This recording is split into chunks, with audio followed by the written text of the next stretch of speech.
I'm feeling low. Stand up, let go.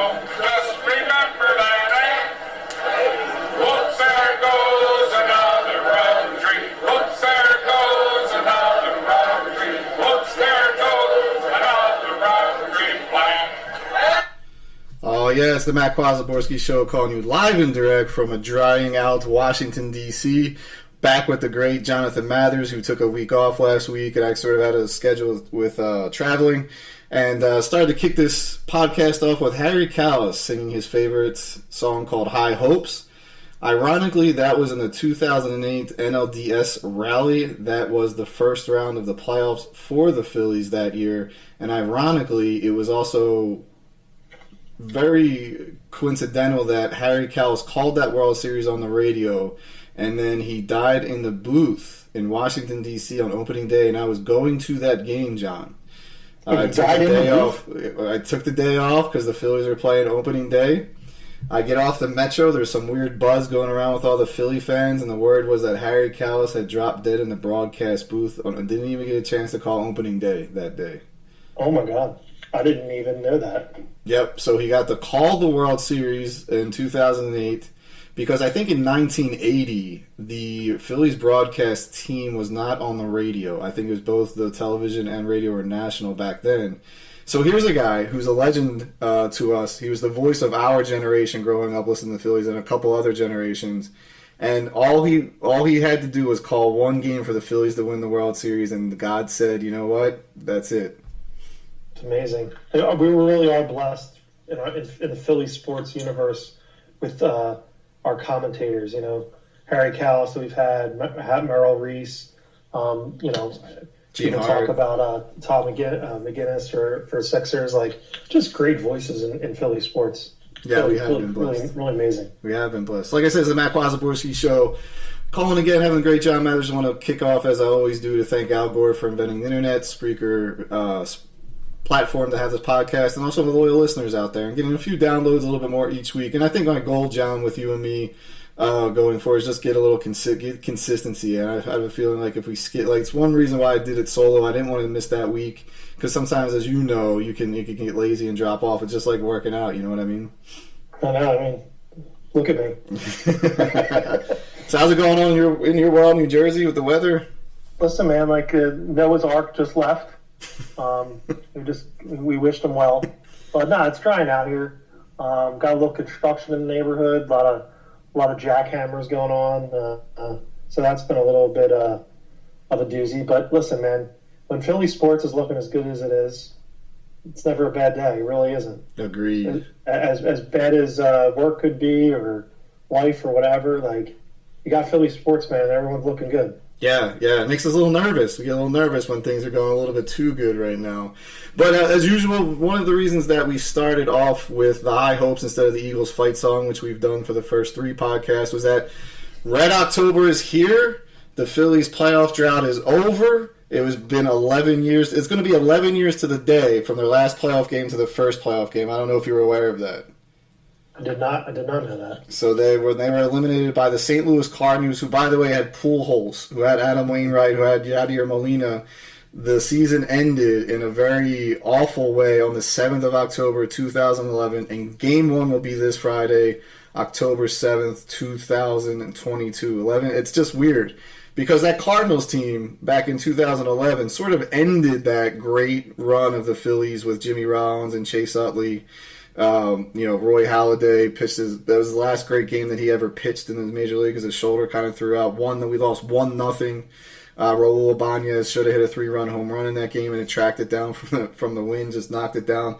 But to me, it was the most iconic part of that loss. Do you remember the last at bat of that game? That's the Ryan Howard blow his Achilles out. Exactly. What other city has that?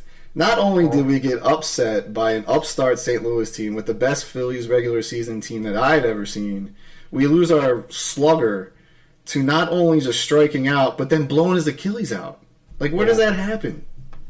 I mean, what's the closest thing to that? Like T.O. Against Dallas getting the horse collar, like, in the middle of the season, but then getting to the Super Bowl and being injured, but still having, like, a great game. Like, I mean, I know the Phillies were ended at that point, but, like, yeah, to take yourself over the hump like that and lose, and then everything was looking up for them. World Series win, lose the World Series, NLCS loss, NLDS loss. Like, Right.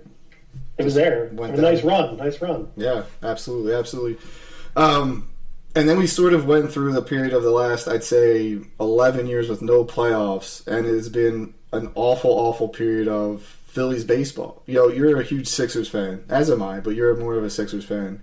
Talk about a little bit, I know it's a little bit off topic, but when you heard Sam Hinkie say we're going to tank to get best numbers in the prospects, what kind of went through your head when he said we're going to deliberately lose games? I felt dirty. I mean, you never want to hear that, like, oh, we're just going to go out there and put on a poor showing just to get a draft pick.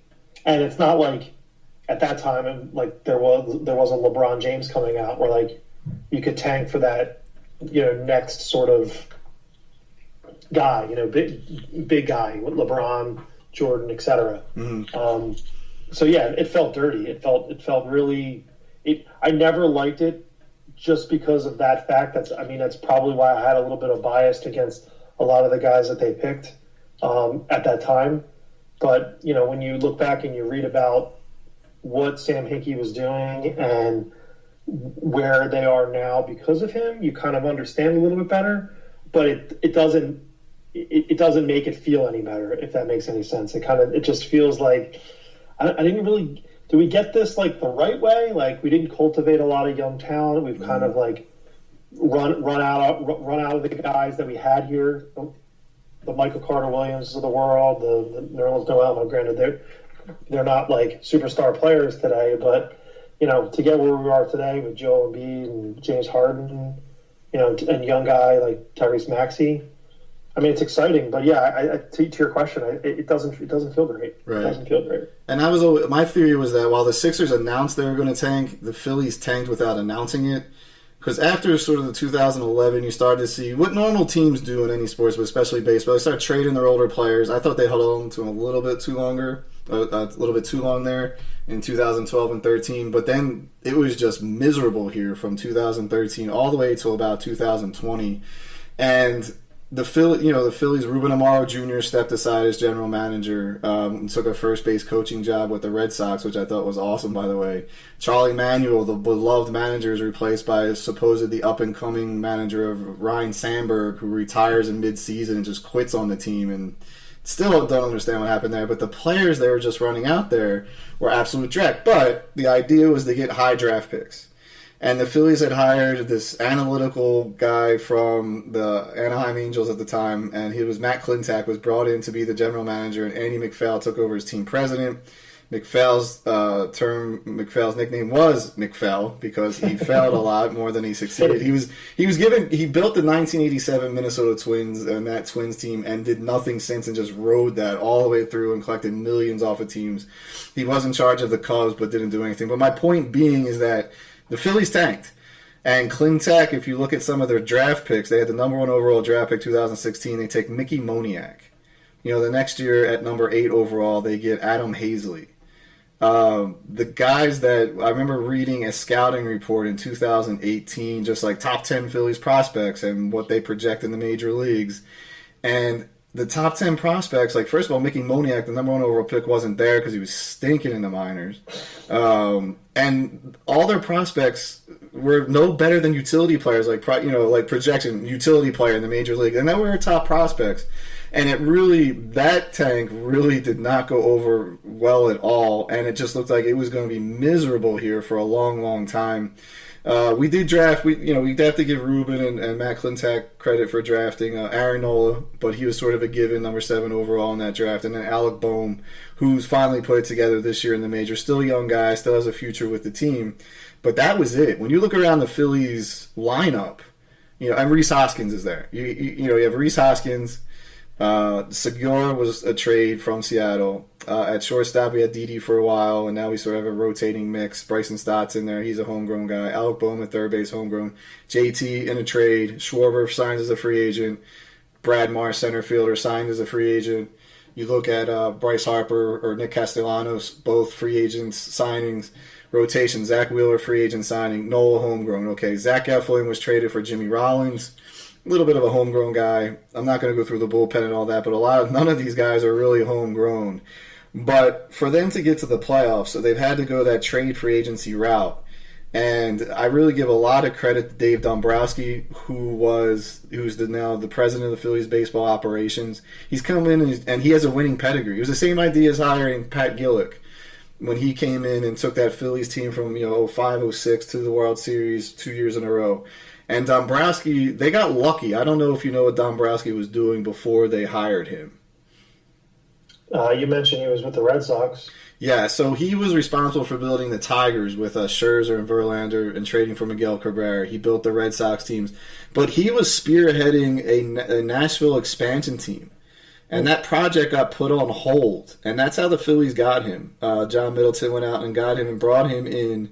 And the way the pieces that he added this year, I think have really made a difference. And we talked about how awful the Phillies prospects were. He cleaned house in both player development and player evaluation in the minor leagues, like literally cleaned house, and hired Don Mattingly's son to head up the whole operation. And we have 2 stud pitchers down there now that are the last 2 number 1 draft picks for the Phillies who are in the pipeline. I think one of them could be in the rotation next year, Painter.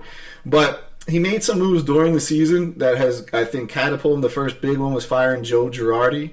Joe Girardi was 22 and 29 at the time, and that experiment wasn't working out. I was disappointed in that.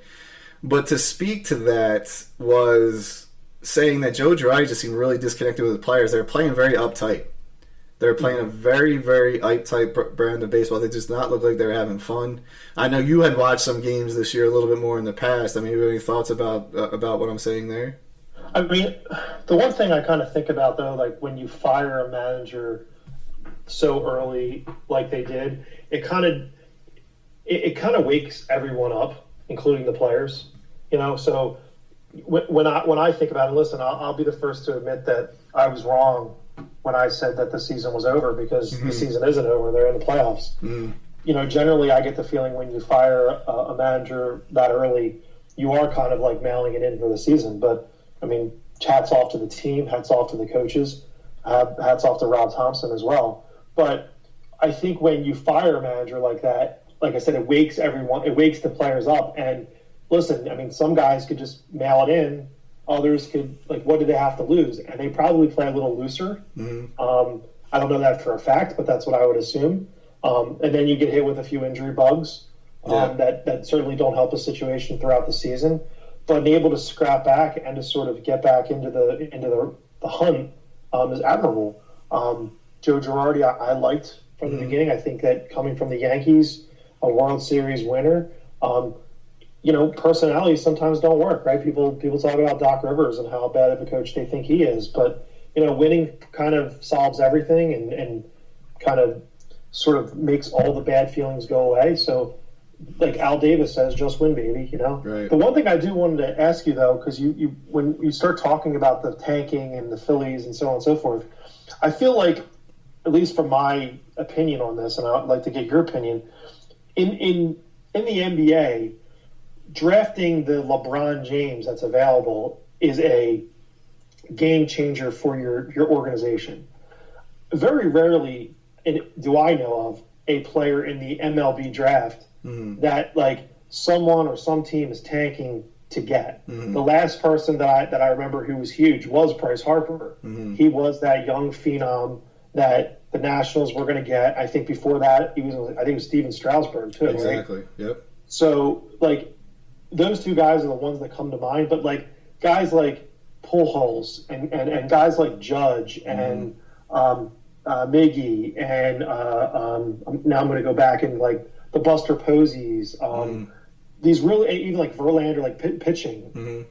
I never sort of get the feeling that teams are tanking to sort of get those guys. It's sort of like let's cultivate our farm system, right? Not kind of like tank for a guy. Just to get your feelings on that, I'd love to talk about that. Yeah, I appreciate that. I think I take the NBA and the NFL as apples, and baseball and hockey as oranges, right?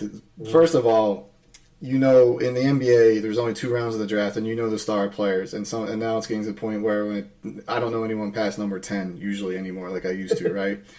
In NFL, again, guys that are projected to go first, second, third round, and probably majority of the time the analysts are right. You and I were right a lot of times of where we know what position that the Eagles might be looking at, whether it's trades or whatever. Baseball and hockey have a lot deeper drafts, and I think the prospects in the NHL are easier to identify than baseball because baseball is such a different sport coming from high school and college. What I think is that you had a guy like Klintak was coming in with this more analytical approach. And I think what you can do is sort of nurture players through analytics and the way you coach them up. Looking at, for example, take Mickey Moniak, who was supposed to be a great hitter. He's not good on high and inside fastballs, but low and away curveballs. So let's work on him with that, get his strengths up there and working with the defense. But I do think what Klintak tried to do was get as many high draft picks as possible. Because remember, they're high draft picks in the first round, they're high in the second and third, and you should be able to build those up. And he was just not able to either identify the talent correctly or develop it. I mean, Adam Hazley was a number 8 overall pick, and he was traded away this year. How do you miss out? Sometimes you miss out on number 1 picks. It's not an exact science. But I do think this birth of the analytics, adding that into the coaching. But I think he was just too young and he was too inexperienced to become a general manager to build a farm system. And that's pretty much why I think what happened with Klintak. Little too much money ball, right? Or a little, I guess. Yeah. Now it's a little more Moneyball than Klintak. Yeah, He wasn't good at Moneyball. Like Jared Garrietta. Yeah, yeah. You don't put Klintak at the $500 blackjack table if you do Moneyball. You put him at the $1 blackjack tables. I will say he made a few good trades, but every squirrel finds a nut. The JT Realmuto trades worked out incredibly to his favor. He did try to rebuild the bullpen a few times. He made the right trades. They just exploded when they got here, those bullpen helps in 2020. But what I wanted to go back with Dombrowski is that, and also he made some really solid trades this trade deadline that has built this playoff roster without selling our farm system. He brought in a guy named Edmund Sosa, who was a kind of the utility player from the Cardinals. Even the Cardinals fans were like, what? Why are you trading him? He's what a fan favorite. Light hitting guy, but superb at defense. Comes to Philly, brings energy, wins a few games for us. And then he got hurt his hamstring, but I read today he may be back for the playoffs. So he's going to be like that guy you're going to plug in there, the defensive replacement, especially at shortstop. Might even be starting, in battle number 9 down here. That's if he's healthy. They picked up, they did trade Mickey Moniak and another couple of players for Noah Syndergaard, who the Viking pitcher from the old Mets with Zach Wheeler.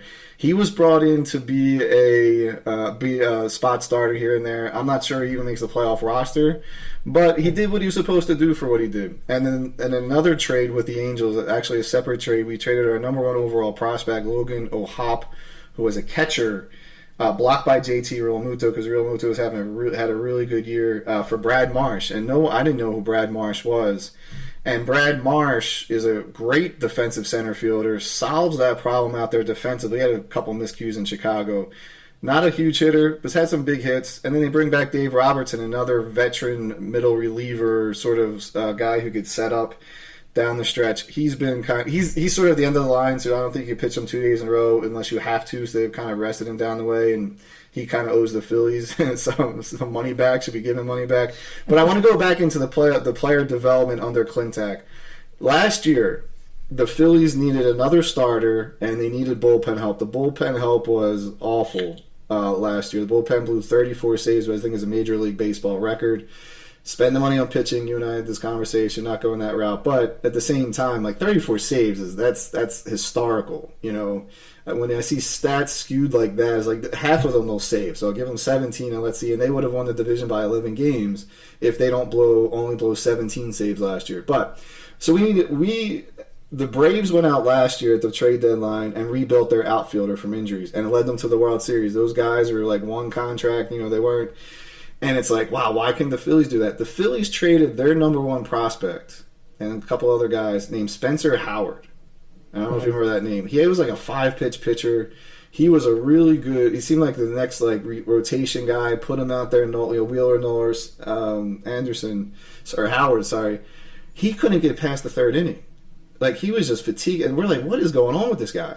He was our number one prospect. The best we could do for our number one prospect was get Kyle Gibson, wonderful guy off the field, 4 or 5 starter at best, and a pop-up, a fly ball closer named Ian Kennedy, who had a nice career. But you can't put a fly ball closer into Citizens Bank Ballpark. He's down in Texas, of course. Texas is a monstrous place to play, cavernous place to play. And that's the best we could do for our number one prospect. We couldn't go out and rebuild our outfielders like the Braves because we didn't have the prospects like the Braves or the Cardinals to make those trades. And that's why I want to say the shift from the player development and what Clintack failed to do, and then Dombrowski comes in and is just putting pieces together slowly, but also building for the future. So I think there's a different cultural change with this team heading into the series with the St. Louis Cardinals. I think, too, like when you look at Dombrowski's relationships probably around the MLB, I mean, it probably makes it easier for him to pick up the phone and call Texas, call Anaheim. You know what I mean? Like, because he's had that relationship. He's been in the business, right? Clintack, younger guy, might not really have all the moxie, he might be one of those guys that thinks he's the smartest guy in the room, right? And maybe other general managers didn't want to play the game with him. I mean, I'm not making excuses for him, but like I always think about that stuff too. You bring in someone who's been in Major League Baseball for a while. He knows people, has relationships. I think it helps. Yeah. But I mean, like it has worked. There's nothing that listen. You get to the playoffs, all bets are off, right? Right. Now's like I said, it's just win, baby. Now, I mean, I still have my same opinions about the team, but listen, you're in now, so you get to the next round. Your pitching gets hot or your bats get hot. Like anything can happen. So it'll be interesting, exciting to watch. Yeah. But it's baseball, baby. Yeah. What I like about this year too with the MLB, they restructured. They have the third wild card, but they restructured the playoffs in that every game, every team that makes the playoffs will play an actual series. They won't play these. I hated that one game and done thing. I think that's not the way baseball players are built. It's not the way the game was built. So we got the third wild card spot. So based on the new changes that happened in the last couple of years, if we were playing this 2 years ago, we would not have been in the playoffs. Or last year, Or last year. Okay, so this new system has basically cultivated us with a World Series, or excuse me, hopefully a World Series berth, but a playoff berth. Okay. Yeah. So basically, the Phillies were the worst wild card or the lowest one, and they get the worst division winner, which was St. Louis. The Mets collapsed again in the wild card. They get to play the Padres in New York, and the games are they're not the 2-1. They're not going to split, so the Phillies won't have a home game until they get to the next round. Dodgers, Braves. They play all games away. Huh. Yeah, just in the first round. Yeah. This is news to me. Okay. Yeah, so all 3 games will be in St. Louis, and the Phillies have been on the road for a long time. This will be like going into their 4th week on the road. They were in Atlanta, Washington, Houston, and now they'll go to St. Louis. But hey, this is a veteran team. I'm not worried about them. And going into there are 87 wins this year. I bet that the over-under is 86.5. I put a little C note on the beginning to get over 86. And man, I was sweating that going down the line just like last year. But they did it. Monday was great, man. Monday seeing the coming off the or maybe it was Sunday they clinched or Monday. It was great joy. But going to mediocre teams, John, the Phillies played 16 games against the Cubs, who were 30 games under 500. The Rangers, who lost 94 games, and the San Francisco Giants, who I think they were under 500 as well. I'm not going to pull up the standings right now. Do you know what their record was in those games? No. They were 1-15. That's a mediocre team. Now, do you know what season series they've won in the National League? Probably against the best team. So they did. The Dodgers the Phillies were 4-3 versus the Dodgers this year. They won the season series against the St. Louis Cardinals, who were playing in the first round. They won the season series against Milwaukee, which made it doubly difficult for Milwaukee to catch us. So if the Phillies and Milwaukee are tied after today, the Phillies are still going to get in because they won the season series. And I think we won the season series against the Padres. I mean, it's just incredible that all these teams that made the playoffs, we were actually played fairly well, except for the Mets. The Braves are beating up everybody, but I'm not scared of the Braves. But going into this weekend, we got Wheeler Nola 1-2. All we have to do is win 2 out of 3 of those games and we move on. And I really love our chances. I really do. I'm not doing this all in the high thing. They won the season series in St. Louis. They're not scared of St. Louis. St. Louis has some really good pitching, great veteran experience, and a great combo with Arenado and Goldschmidt in the middle. But other side of that, I'm not scared of the Cardinals at all. Like, I'm not, the Phillies may not win. They're not the favorite, so. It's also nice to kind of say goodbye to Pujols and Yadier Molina, right? In the fashion that they sort of did to us in 2011, right? Sort of like comes full circle. Now, I don't wish that Albert Pujols hits a ground ball and blows his Achilles out, or Molina, but those guys are pretty. Hall of Fame caliber. Absolutely Hall of Famers, right? Pujols. Yeah. You're not going to see a hitter like him. Probably, maybe Judge is close. Could be close to that the way he's playing like a stud. But Molina, 2-time. They're both 2-time World Series champions. Yep. So, Hall of Fame players, and that's nice to see that too and play against that as well. So it'll be interesting. Yeah, it will be real interesting. And hats off to Albert Pujols, gets over the 700 home runs for his career, 703, third all time. That's amazing. What he was doing. And I remember when he left the Cardinals after a long career and went to Anaheim, because Anaheim has this policy to just give up aging players bloated contracts. And he thought that was going to be the end of him. But then he goes back to the Dodgers last year, and then he comes to back home for the Cardinals. What a great story. So I do give a hats off for Albert Pujols. He was always very much fun to watch, even though he would beat the crap out of you. How many players do you think are going to have a 20-year career ever again? Right. I don't think that that's going to be any, especially with the money that these guys are getting now. 20 years is that's a lot of time to be playing baseball. Mm-hmm. I guess if you're a DH or like he's doing now, but that's a lot of time. That's why I look at 7 home runs and I go, man, that's going to be really hard to get. Mm-hmm. Really hard to get.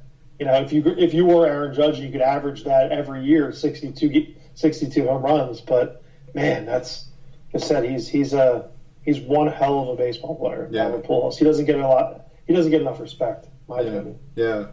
Like I said, he kind of went out there in Anaheim and just kind of disappeared. Stats wise, I think. That's the thing with Anaheim. They signed, Anthony Rendon was the Nationals' third baseman, who was a star here when they won the World Series. He's in Anaheim. You don't hear his name anymore. Players go out there and it's just it's literally the desert. Yeah, but you look at his stats from. He signed to the Angels in 2012. He had 30 home runs, 17, 28, 40, 31, 23, 23, 19. So there were a few. The last 2 years in Anaheim. What did he have here? He had 5 home runs. So yeah, he took a little bit of a dive. But man, talk about. He hits balls, man. He rocks the ball. Mm-hmm. That's pretty admirable. Yeah. So going into this, I look for it's going to be tough. St. Louis is going to come in. They got some confidence, but I have a lot of confidence in Wheeler in Game 1. And Noel has really stepped up his September. You can't blame him for the September collapse that almost happened this year. So I'm confident there. And then going in Game 3, if they have to go to a Game 3. I think you're going to look at a very quick, Rangers Suarez, but he'll be done after 3 if he's in trouble. Zach Eflin, they have now. He came back. He pitched in the 9th in the clinching game the other night against Houston on Monday night.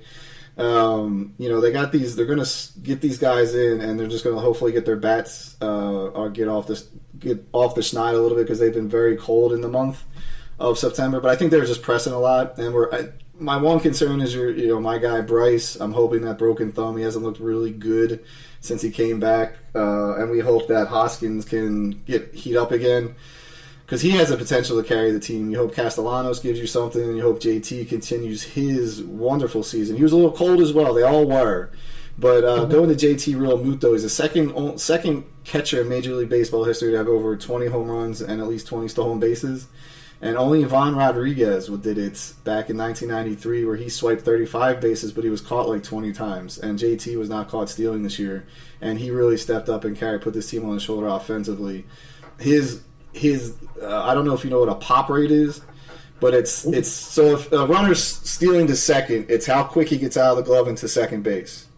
And his pop rate was 1.92 seconds. Like literally less than 2 seconds, that ball's coming out and it's at the second base. And that was by far, like the next closest guy was 1.98, which is a crazy amount of discrepancy.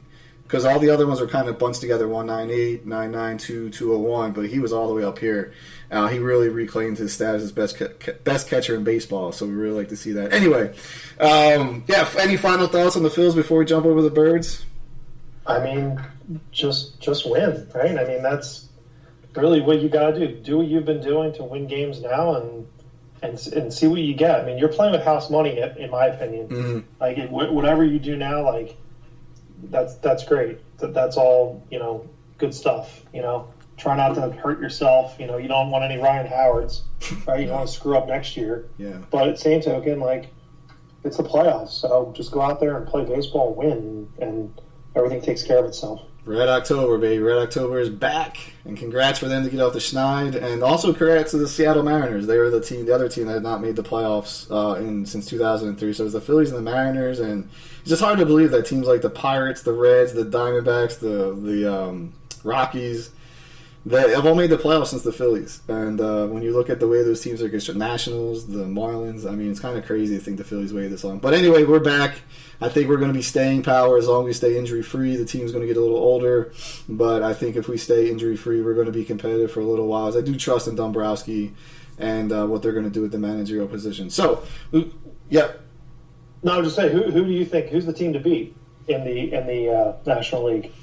I mean, the Braves. I mean, I think the Dodgers are a little flawed, even though they won a ton of games again. I think because the Braves took out the Dodgers last year, surprisingly, but the Braves they just got on this roll starting like May 1st and have really, just been dominating, and I think they're the returning and they're the defending champions. So I think that chemistry is going to hold over a little bit as well. Well, we could go back to we could go beat the Dodgers like we did in '08. Or we could go and beat the Braves like we did in, what was it, 2000? When was the Phillies against the Blue Jays? Oh, 93. Thank you. Yes. Oof, I got my ears really messed up. Yeah, 2000. Yeah, both. Yeah, the Braves were okay back then. The Phillies were not that very good. Yeah, I remember. I actually went to one of the games in Atlanta. It was my freshman year at Loyola University New Orleans in '93. Went over with a couple friends to Atlanta and saw the game. Saw Game 4 there where the Phillies won 2-1. It was amazing. Wow. Yeah, it was good times. Good times. But yeah, Red October's back. I think if the Phillies do advance, I don't want to talk about that yet. We'll talk about that next week. When it happens, right? Exactly. Yeah, switching over. We didn't have a chance to talk last week about the preview, going into the Jags game. We kind of know what both happened. So what were your thoughts, like, kind of going into that game and what you saw in that game? I mean, it was obviously going to be another emotional game, right? You got Doug Peterson coming back in the building. Nick Sirianni looking across, seeing the guy that won the Super Bowl here. But man, like, he's not fazed by it, that's for sure. I mean, they're playing really good football. I mean, they go down 14-0, and you're like, oh, here we go. Mm-hmm. It was bound to happen this year, right? It was bound to happen. And man, they Jalen Hurts, poised, collected, marches down the field, scores, not a problem. And our defense playing really well. Trevor Lawrence is not I don't think he's a bad quarterback. I mean, he's a young guy. But Doug Pearson's got those guys playing really well too. He could definitely, depending on where they end up, he could be a coach of the year candidate easily. But I hate all the hype that we're getting because it's early. I mean, we're only 4 games in the season. Mm-hmm. But we look really good. We're playing all phases of football. We're playing really well. I don't fault Jalen Hurts for that pick. I mean, it's torrential downpours. The wind was blowing. Like, that's going to happen. Yeah. It's like a snow game. There's going to be a few fumbles. People are going to slip. But I was really happy with it because I was really happy. It was the first time that I looked at this team as it's currently constructed, and I was like, I'm not concerned about the quarterback. I actually was like, don't worry, like, Jalen's there. Like, Jalen can use his legs. Jalen can pass the ball. He has command of the offense, and everyone trusts everybody. And Do you know the feeling I'm talking about? Like you get that like it didn't matter like when you had McNabb in the game like it was McNabb like he was our guy and we were behind him and yeah he might have made some bad throws but he also made a lot more good throws and you knew he was your guy and he was kind of like you kind of felt comfortable and we've kind of been in the last few years or so it's like has Carson been our guy? You know, or is Jalen the guy? Is Sam Bradford the guy? Right. And Carson, yeah, and Nick Foles. It's like now we kind of like calmed everyone down and been like, this is the guy that we want. This is the guy that's going to help us win games. And as we know in the NFL, you're only as good as your quarterback. You really are. You really is only as good as your quarterback. I will say, however, our offensive and defensive lines are playing really well, and so is our defensive backs. I mean, you saw the stat of Bradbury, some crazy stat. Him and Slay are like 1 and 2, and like passes defected or defended or whatever. Yeah. Like just playing really well. Really excited about the team. But again, it's 5 games in, so like look at the schedule. It starts to get a little bit tougher in my opinion. I thought we would have like one loss by now, but what do you feel? Yeah, going into the Jacksonville game, gave a lot of shout out to Dougie P. Won the Super Bowl, and I remember him back as a player. He was Andy Reid's guy when he came here, and he knew he was just a backup quarterback. He's going to start a few games, and like you said, warm the seat for Donovan. The bridge. Yeah, and he was fine with that, and I love that about him. He's a humble guy. He goes on and coaches a little bit. Then he winds up coaching high school football in Louisiana and gets the call from Andy Reid to go back to the Chiefs. And he wasn't even our first, second, third, or fourth choice here when he was coach. I don't know if you remember that. He was like the 4th or 5th choice. We wanted Bob McAdoo and Adam Gase, and like, where are those guys now? I mean, dear Lord. And he just had that, let the men be men, let the players be players. And just the fact that he let Nick Foles call the most important play in Eagles football history, Philly in the Super Bowl. But yet he knew how to push the players, get the best out of them. And, really drive. I mean, that playoff run, that whole year, 2017, we always talk about it on podcasts, that whole year was just insanely, crazy. But he had them playing at a high level the whole time. And he does hold the distinction of being the quickest fired head coach in NFL history after winning a Super Bowl. But my theory to that was that, and I credit your boy Howie again and Jeffrey Lurie, I think they wanted to get rid of the Andy Reid generation and go with something new. I really thought, because Peterson comes from Andy Reid, they'd interviewed Mike Kafka before Nick Sirianni and Eric Bieniemy, but I really think that was one of the reasons Doug left from that standpoint. I know there's a lot of internal friction about no one wanting to work with Carson Wentz, and you hear rumors that a lot of coaches were ready to leave if Carson stayed around as well. But it was great seeing him on the sideline. He's just one of my favorite coaches, and he'll just go down in history here in Philadelphia for winning the Super Bowl. Guy is a statue, but yet he's a guy, he could walk into a bar and I think he would no one would even know who he is. You know what I mean? Yeah. They would. The visor on. Yeah, they would. Yeah, if he didn't have the visor on, I think the same thing with maybe Sirianni a little bit.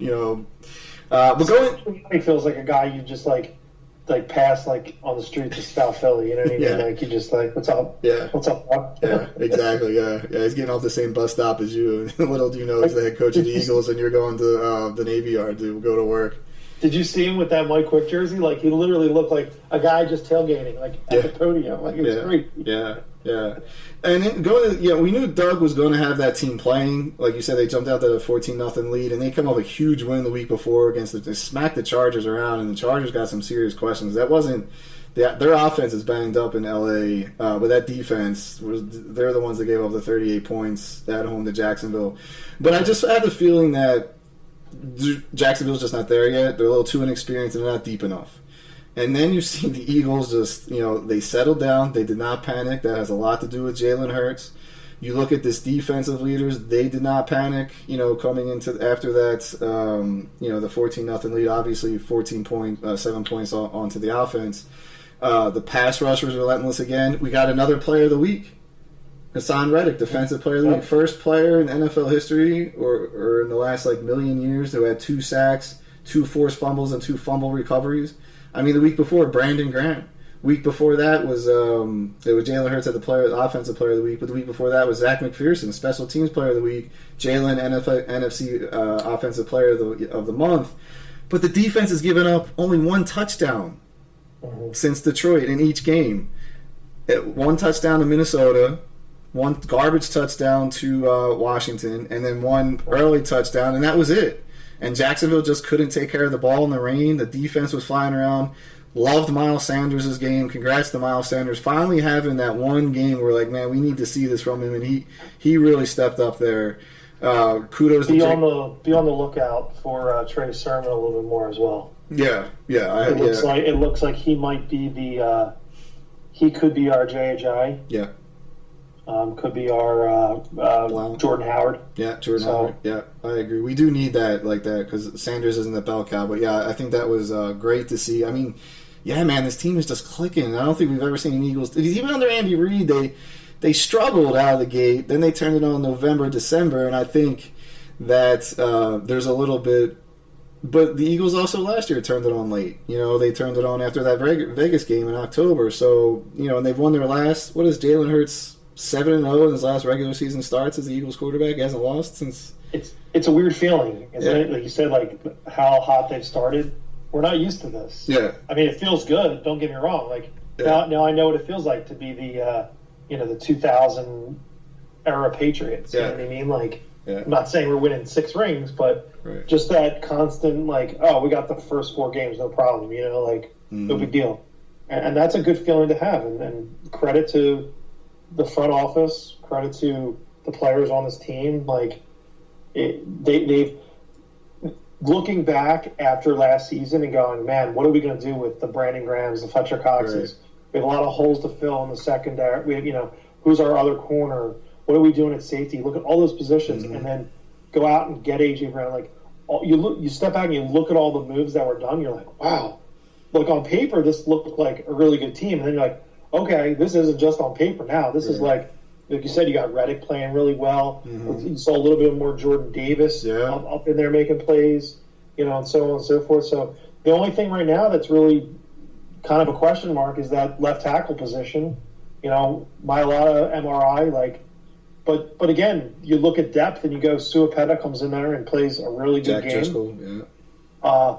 Andre Dillard should be coming back soon, but we have depth, and then even the depth that plays on the offensive line, they play really well. So I mean, hats off to the coaches as well. Yeah. Just the depth here is even more tremendous. Yeah, as I heard Anthony Gargano say today, going to defense, like Gannon's no longer in the cannon, so they took him out of the cannon to shoot him out of the city. So yeah, hats off to him. And that's a perfect point. Winning solves everything. It goes back to what we're talking about the Phillies. Jonathan Gagnon we're 2-2 or whatever. He's on the hot seat, right? Vic Fangio starts coming into everybody's head, and everyone starts talking. But if you can get your players to step up and coach them up and make good decisions, and he's also bringing a lot more pressure too. People don't realize. You watch a game, and he's bringing the house sometimes. You know what I mean? So it's really nice to see. It's refreshing, and it makes football fun to watch when the Eagles are winning. Yeah, absolutely. They got linebackers that can play. TJ Edwards took almost all the snaps all year long because you're White out there. Reddick kind of in that joker position, depending where they line him up. And going to depth, look at the secondary last week. You had Zach McPherson filling in for Darius Slay, who hardly played last week after he hurt his forearm. I mean, this guy's coming out, finally developing. He was a 4th-round draft pick a couple years ago. They signed another.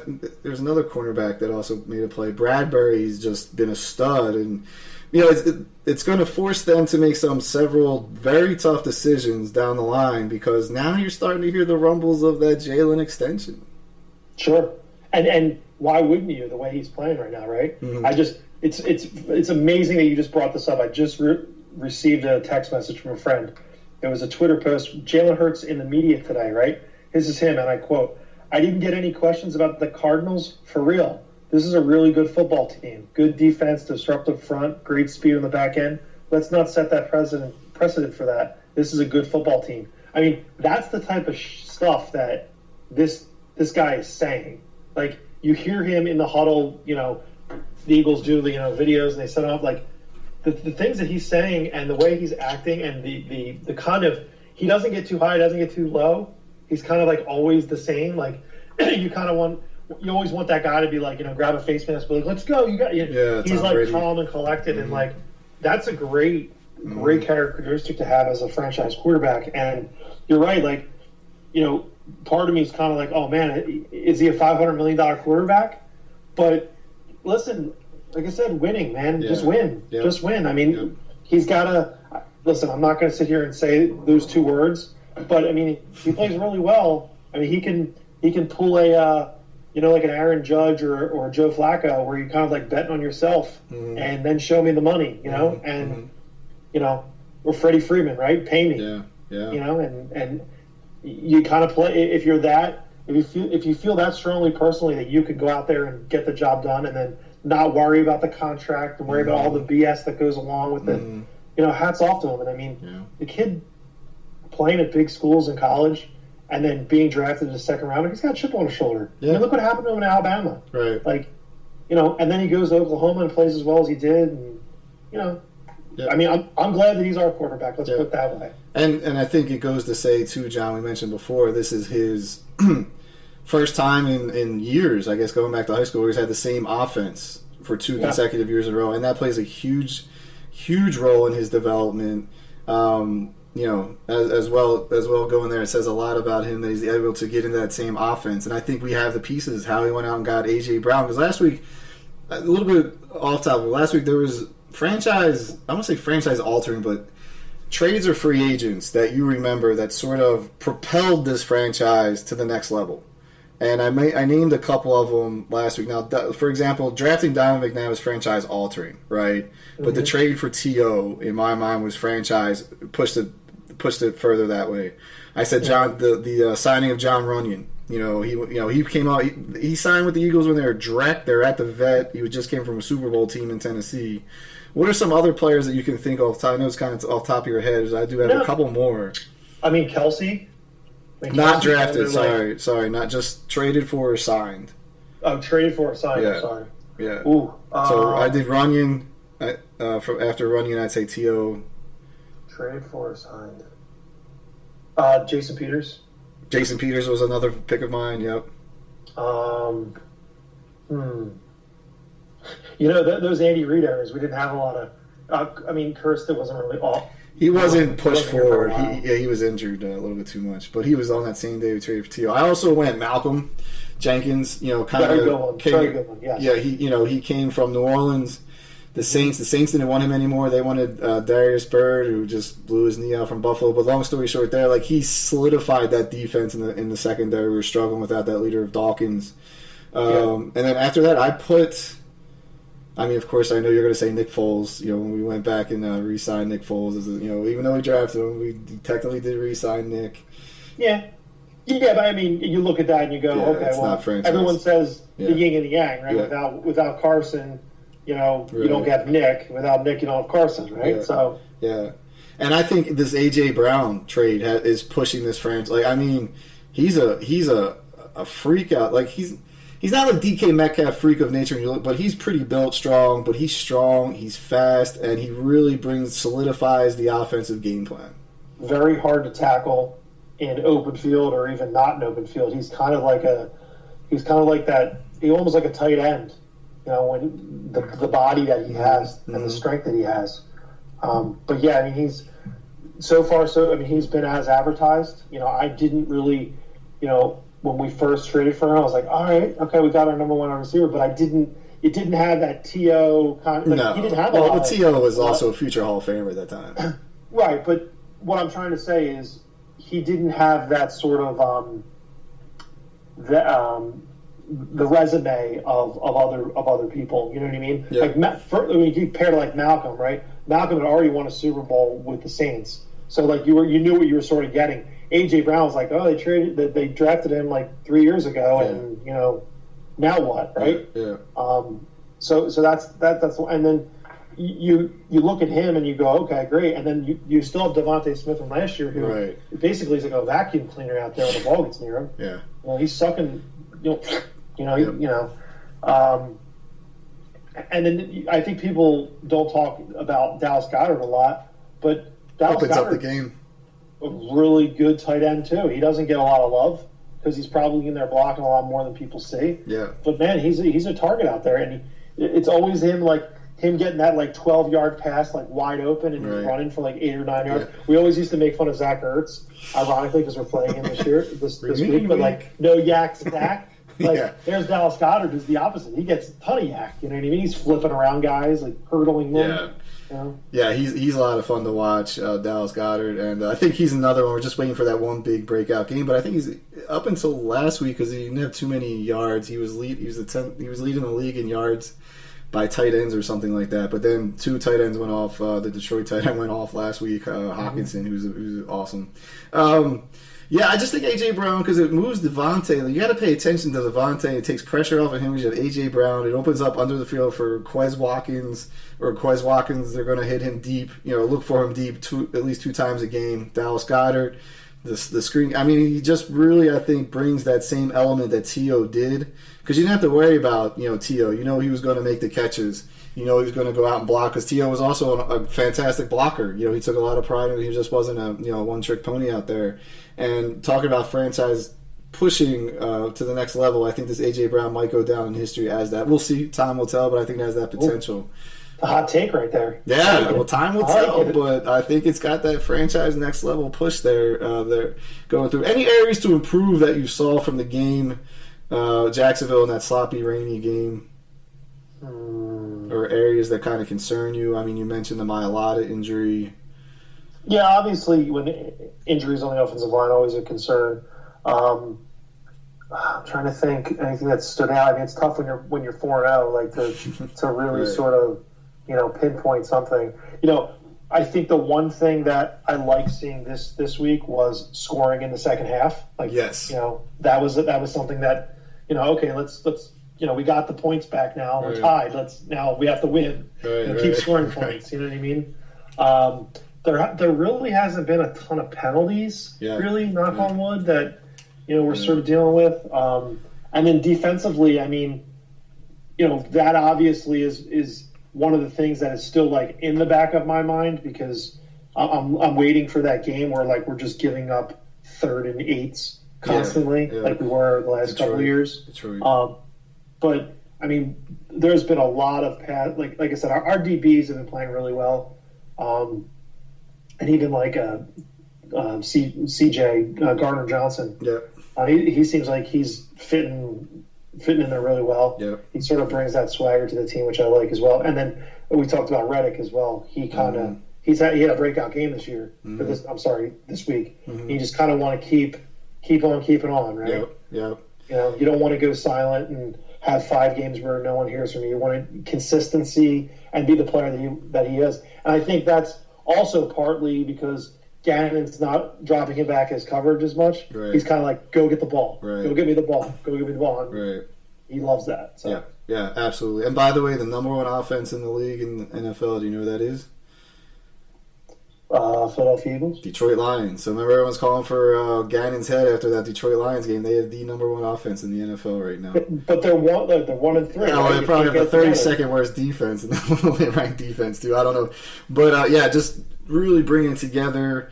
What are you feeling going into Arizona? We got to go in the road. A couple big wins in the division against Jacksonville, beat Minnesota, who might not be as good as we think they are. Going to Arizona, that was one of the teams, John, when we started the first week, you thought could be a playoff contender. Still feeling that way? Absolutely. I mean, they're not. I mean, Kyler's good. Kyler's a good player. They got a lot of good players on that team. I know J.J. Watt's been going through some stuff. Obviously, Zach Ertz. But, I mean, again, it's one of those teams where, again, we talked about it, that, if you looked at the playoffs and the wild card, this would be a team that I would say, on paper, going to the playoffs. So can you contain Kyler Murray? He is just as elusive as Jalen Hurts, if not more. Yeah. So get after him and contain him and do what you can there. And then from the defensive side of the ball, offensive side of the ball, score as many points as you can, because I feel like it's going to be a shootout. Take the over in this game. Take the over in this game. Take the over. I just think it's going to be sort of a shootout. We're kind of in that mode, I think, at this moment where we get up and we get 20 points on a team. We're kind of like, all right, we're going to bend a little bit. Yeah. But, Yeah. Trying to see if I could pull up what the over is on there. Yeah, I think I don't fully agree with you 100% about the Cardinals. Kyler Murray can make plays and he can beat you. You saw what he did to the Raiders when the Raiders took their foot off the gas pedal. He made some 49. Electric throw. 49. He made some electric throws there. I think the Cardinals have lost a little bit too much talent, and the players that they're hoping that would replace that talent have not really stepped up. I'm talking about, first of all, they lost Chandler Jones on the defensive side of the ball. He was their defensive leader. He was their sack leader. He goes out to Las Vegas after a wonderful couple of years in Arizona. J.J. Watt is going through some health issues there. They did play Carolina last week. What are you going to say about that offense? Looks like Trek as well. And I forget who they lost. They lost to someone week 1. Kansas City and Tennessee. So, and the Rams. Yeah, so there's some really tough teams that they played, but I just think DeAndre Hopkins is still suspended, and he's their AJ Brown basically. He has better track record than AJ, or better longer career right now. They lose Kirk, who was on Jacksonville. He's had some good, nice plays down in Jacksonville. I thought he'd get lost down there, but he's really performed well. They lost Chase Edmonds to the Miami Dolphins, who was their really good running back prospect. They still have Zach Ertz. Zach Ertz is going to catch and touchdown still. He looks like he's another one. Looks like he's never really going to slow down too much. He's always going to be someone you got to account for. And the offensive line, I don't think is all that great. So I don't see them really going to the playoffs, unless someone falls apart. Again, and it's the next topic of conversation. I think the playoff picture is starting to round into form in the NFC. If it gets into a shootout, man, I mean, that could be really, you don't know what's going to happen in shootouts. You really don't. And it's definitely a game going into, but you know that the Eagles aren't going to sell no laurels. And we go back to Jalen Hurts with the text that your friend that just sent you during the podcast. It was the comments after the Minnesota game and after the Washington game where Jalen Hurts is like, I'm not impressed with our second half performance. We have to score points. We can do a whole lot better in the second half because they did not score in Minnesota and Washington. They didn't have to. But I knew going into Jacksonville they're going to have to score some second half points, and they did, and they won the game. But this week going to a shootout, like you said, Jalen's got everything under control. He's got everything controlled. There's also a lot of questions about Kyler Murray's relationship with their head coach and his teammates as well, and that could be showing on the field. And I am confident they'll win the game. The over I think is a good point, but I don't know what the point spread is right now. I know the Eagles are favored probably by 2. I know the Eagles are favored in every game for the rest of the year after going into last week. It's 5. 5? No, see, I wouldn't.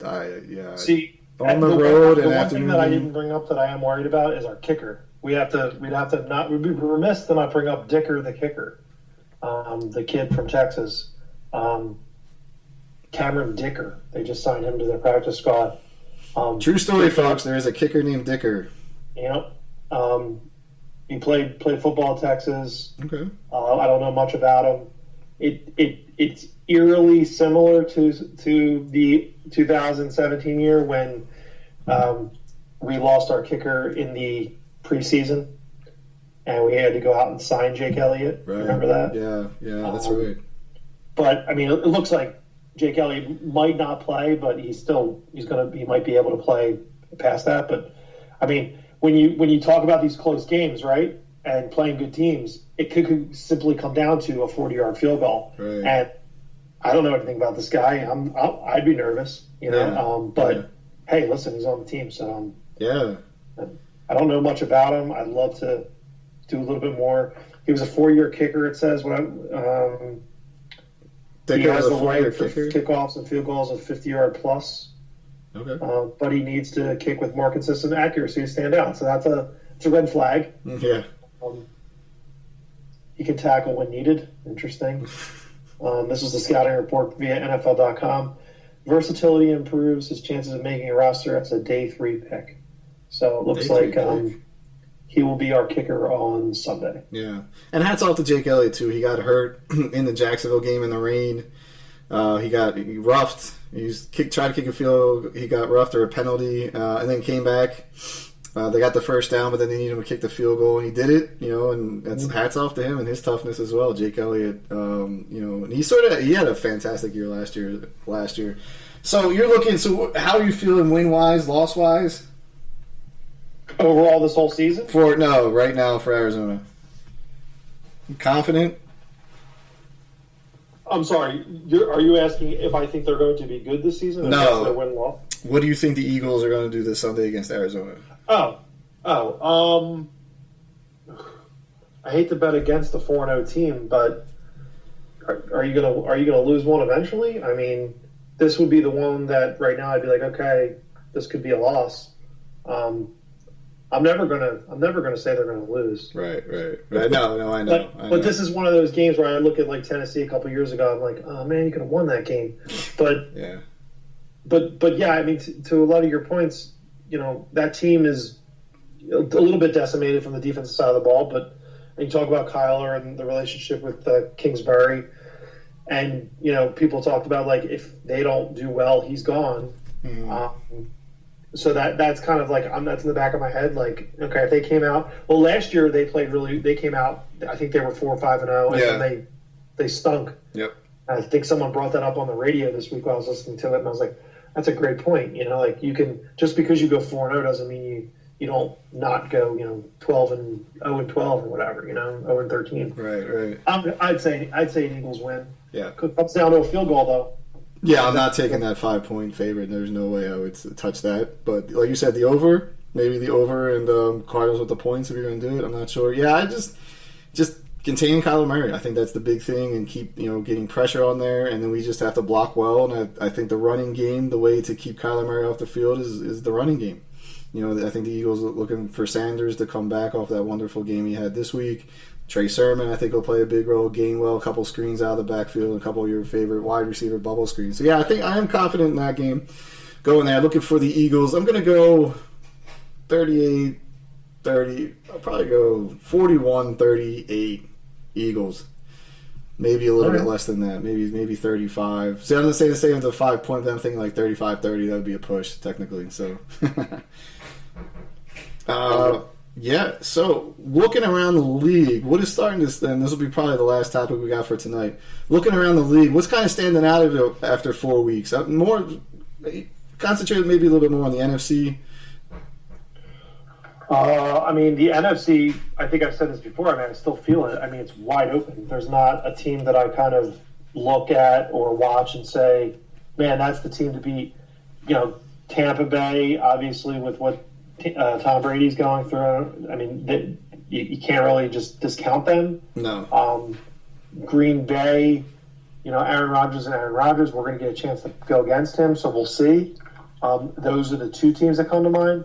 I feel like the Rams, to me, I mean, the respect that I have for him, the respect that I have for the Rams because they won the Super Bowl last year kind of, is still there. So, I mean, those three teams, Tampa Bay, Green Bay, and another Bay. No, I'm kidding. Tampa Bay, Green Bay, and the Rams, okay. I would probably look at as the top tier dog. And obviously us. So those four teams would be the teams that probably everybody would also pick. Yeah.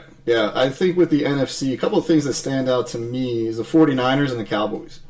I think you're seeing the Cowboys under this Cooper Rush, man. He looks like he's going to pose some serious questions if he comes in and wins this week. Plays the Eagles game coming up. It's in Dallas. If he's, there's a lot of things like, can you bench Cooper Rush if Dak is ready going against Philly? And what happens is when you go with the backup quarterback, I'm not telling you something you don't know. The rest of the team's units kind of step up.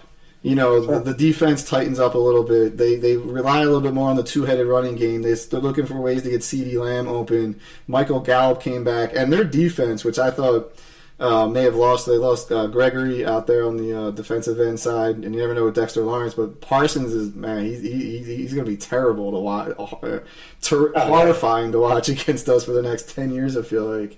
I mean, there's Dan Quinn, who, we know what his defensive acumen has been throughout the years. Mm-hmm. He went to the Super Bowl, but his years with Seattle and the defense that he built there, or the defenses he built there. At least, he's if it's not for their defense, like, again, a defense makes up for a subpar quarterback. Right. I'm not saying Cooper Rush is subpar, but it's all great that the second string quarterback comes in and wins games for them while their guys out. Because what do you think? The first thing that happens when Dak Prescott goes down, you go, okay, Cowboys are done. Yeah, but then you look back and you go, oh, don't say that because here's Cooper Rush winning. So I think it's also a great point too when you look at the division. We've talked about other teams in the National Football League, the NFC. Cowboys are a team that absolutely are in my rearview mirror. I'm looking back at them though, but they could be someone that division games matter now. Is kind of basically what I'm saying. Yeah, you've beaten some AFC teams. Now the division games are starting to happen. You still got to win those. Those are very important. So with Dallas and the 49ers, they got their guy back. Jimmy G's back there. They love playing for the guy.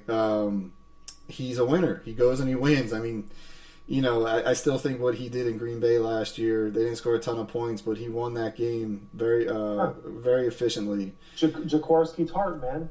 He picks that ball. Game's over. Yeah, exactly. I mean, it's funny how that's the beautiful thing about the National Football League and watching games Thursday through Sunday or Monday night. Like, it's that one play, that pick, that tipped ball, that fumble, that interception, that incompletion that changes your season almost. You look back at games like that and you go, granted that was a playoff game that happened, but I mean, do the Rams win the Super Bowl they obviously don't because they're not in it, but does that mean the Niners win? Right. Or does that mean the Bengals win? And it's a totally different narrative, Yeah. So I think, and their defense, like they're a punishing fast defense, and Bosa he's another beast out there. Him and Parsons, they're just incredibly hard to watch and contain. Not watch. Debo, hard to contain. Yeah, Debo Samuel on the offensive side of the ball, the wide receiver. Looks like they found another yet running back for that blocking system. And you know what you're getting, and if they stay healthy, like with Kittle and Bosa, they stay healthy, and Samuel, they might knock the Rams off. I thought the Rams, there's still time, for the Rams to pull it together. They look very disjointed right now, much like Tampa Bay in a way. Tampa Bay is more injury, and their division is absolutely awful. So I think they win by default in the South. It comes down to Matt Stafford. If Matt Stafford plays well and plays the way he can play, which is a little bit better than mediocre. Yeah.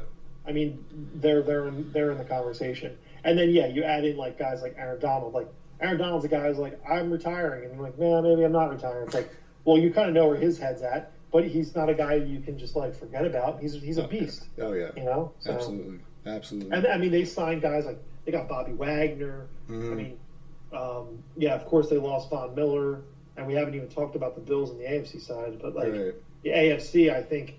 We could always worry about the NFC, but the AFC is where I'm concerned. Right. Like if the Eagles were dumped in the AFC right now, I'd be like, all right, we're good, but like, I don't know if we're better than the Bills. I don't know if we're better than Kansas City, but we'll see. Yeah. We did touch on the fact of the mass exodus of talent going from the NFC to the AFC. It was just AJ Brown's like probably the biggest import to the NFC, and the AFC lost franchise-altering players there, and it really is one of the reasons why I think the Eagles are doing so well. There's just not a lot of good football in the NFC right now going there. But going at AFC, man, if you're a Ravens fan, my good buddy Dave Rizzo from Long Island, his youngest son Rex, Rex, they were in Baltimore last week for the Ravens. He's a huge Ravens Lamar fan, and that was his first ever NFL game. And I'm like, oh man, like I could, Rex and I go back and forth talking a lot of smack.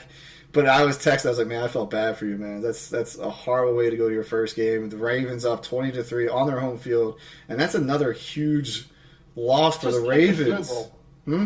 Just kick the field goal. Yeah, exactly. That the coaching decisions to me is like, I don't. It's not like you have Dicker the kicker. You know what I mean? Exactly. I'm already bashing the guy because he hasn't kicked yet, but like, you have Justin Tucker. Justin, I mean, he's as close to automatic as there is. Yep. Kick the field goal, and then if your team is that good, you got Lamar. Yeah. Put it in Lamar's hands. Yeah. Unless his defense is not as good as he thinks. Right. But Right. I also saw them on the sidelines. Like Marcus Peters was like yapping at John Harbaugh and everything. So there could be some things going on there too. But yeah, he had some issues in Kansas City. Peters Reed got rid of him real quick after a blow up like that. I don't know if it was against the coaches, but yeah, he was jawing against them. The Rams were having issues on the sidelines that Monday night game. But the AFC, the Bills, the Bills. It was a bad loss in Miami. That was just, I think it was more heat driven than anything, and just that was a really good game by the Dolphins in that game against the Bills. But they almost lost to the Ravens. They were getting beat, and I was like, this Bills team's supposed to be all that great, but here they're going against Miami on the road, got beat pretty good, not pretty good, but solidly, and then the Ravens had them down by 17. So I'm like, what's going on with Buffalo there? The question marks there. The Ravens, I think they win that division. I don't know if they win the division by default, because Cincinnati, I think, is starting around into form. They had a rough 2 weeks, but they beat Miami very well, and they also beat, I forget who they beat for the first game. And John blank there. If Lamar, here's what I'll say: if the Ravens don't win the division, that's not good for Lamar. No. And it's not good for John Harbaugh. No. And if John Harbaugh leaves, there's probably a pretty good chance that Lamar Jackson doesn't play for the Ravens. Right. Because that's going to be a kind of a tough sell. Yep. So that's another one of those where you're kind of like, where does Lamar? Then you start talking about next year, like where does he go? You know what I mean? Here comes another quarterback carousel. Yep. What's happening with Brady, right? Yeah. I sit here and I was thinking about the other day. I was watching Aaron Rodgers in Green Bay. I'm like, and then I'm thinking Bill Belichick's like chumming it up with him. Like, it would be nothing more than Bill Belichick to send like 4 first-round picks to Green Bay to get Aaron Rodgers. You know what I mean? Like, he was hamming him up so much, talking so high, and Belichick never does that. But I'm like, that guy's scheming because the Patriots are they're having a problem. They are. Yeah. So yeah, they're having problems. Pittsburgh's going through it, benching their free agent signing. Mitch Trubisky only took 4 games to turn into a rookie. You kind of like when they sign Mitch Trubisky, you're like, all right, it's Mitch Trubisky. Like, and when they draft a pick, you're like, okay, this is the guy. Right. Now, you didn't even think Trubisky was going to be that bad where you had to put him in 4 games in the season, but Pickett had 3 picks, but if you look at the picks, they weren't his fault. Right. The Claypool missed catch. Yep. There was another one that popped out of a guy's hand. Like, it wasn't all Pickett's fault. Right. He looked all right. Pickett to Pickens is going to be a lot of fun with the language. We should get Chris Berman back for that. Guess who else is? Guess what other teams call for their quarterbacks in? The Commanders. The Commanders. There's already talking about they've seen just how terrible Carson Wentz is. How terrible it is. Yeah. I mean, what we talk about this all the time, and my feelings on him. Yeah. I don't know what it is. I don't want to speculate on what it is. I have thoughts about what it might be, but from a guy to go to the top of the mountain and sort of like, no pun intended, get shot to the knees, and to work his way back and to just be, I don't want to say bad. I mean, he was just mediocre throughout the last 2 years of being with the Eagles, and then to just bounce back and forth. I mean, I get very Baker Mayfield type vibes from him, where like he's going to be like the quarterback that bounces from team to team to team. He'll be the Josh Johnson with the Tyrod Taylor. 14 teams he's going to, because maybe he'll go to the XFL next. Yeah.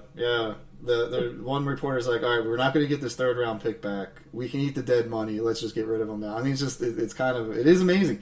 And just touching on last week, like, who would have thought in 2022, beginning of this, back in 2018, going into training camp 2018, then 2022, Doug Peterson would be coaching Jacksonville, and Carson Wentz would have been on his 3rd team in 3 years or 4 seasons. I mean, it's just that 30 for 30 has to come out at some point about what happened with the end of both of their careers here in Philadelphia. But I don't want to end on a sad note with that. I don't want to talk about Carson or Doug P not being here anymore. But there are rumblings down here already that he might be on the way out. Well, didn't their draft pick get injured too? So they're kind of no Sam Howell. No, that is the Matt Corral. He's from Carolina. So we have Sam Howell, very similar style quarterbacks. Not we. Washington has Sam Howell down here, and it's funny. Who will be starting quarterback when Carson returns to Philadelphia? For Washington in November. I mean, it's kind of nuts. They look really lost against the Eagles. And he didn't. He's averaging 6 yards of completion. I mean, 62% completion. I mean, it's just it's a shame. And it's always like this with him, right? Yeah. Like he gets some games where I think after the first 2 games he had like 700 yards passing. Yeah. So like you go there, and then you have just like this abysmal like drop off, and is it the wide receivers? I don't know. Terry McLaurin's pretty good. Curtis Samuel's pretty good. Dotson looked pretty good. Yeah. Like they have. It's on him. It's on him in the line, and here, the line here is not very good. I mean, Washington's line's not good at all, but he still has no pocket awareness. And I just think he just wound up being uncoachable, stubborn. I'm going to do it my way. Didn't want to improve his game at all. I know how to do it all best and play that hero ball, and it's catching up to him. He just does not. He still thinks he has that elusive speed, and he doesn't. We saw that after the knee injury. He was like, man, he can't break away anymore like he used to in 2017. So. I will leave you with this because I know you're trying to wrap it up here, but I will say it kind of makes you wonder if Harry Roseman has a crystal ball in his office, right? The Carson Wentz, the Doug Peterson, the Jalen Hurts. Makes you wonder. I know every time. I gave your boy props earlier in the show. I know you caught it, but I know you want me to do it every single time we do the podcast. I was giving him props without you last week. You already got it into my head, so that's awesome. He's still waiting for the card you're going to send an apology card. He's still waiting. Exactly. Win a Super Bowl this year, and that will definitely happen for that. Great show, John. Awesome to see you again. Hope your vaccinations I know you got today. Hopefully they don't kick your butt later on, but I'm very glad you got to do this podcast. Talked a lot about Red October, Phillies' first time back in the playoffs. I think it's just ironic. The last time they played a playoff game was October 7th, 2011. Their next playoff game will be October 7th, 2022. 11 years to the day. And that really blows my mind. First game is Friday at 2:07. And then Saturday is 8:37 at night. And if Sunday they need it, is also at 8:37 at night, which I guess that's right after the Eagles game. So that could be going in there. It's going to be kind of interesting afternoon for Philadelphia sports fan. It's been the Matt Kwazaborski Show, calling you live from Washington, joined by the great Jonathan Mathers from Haddon, New Jersey. And we're going to take it out once again with our guy Harry Callis singing High Hopes. Again, this is from a 2008 playoff rally, so let's cue him back up.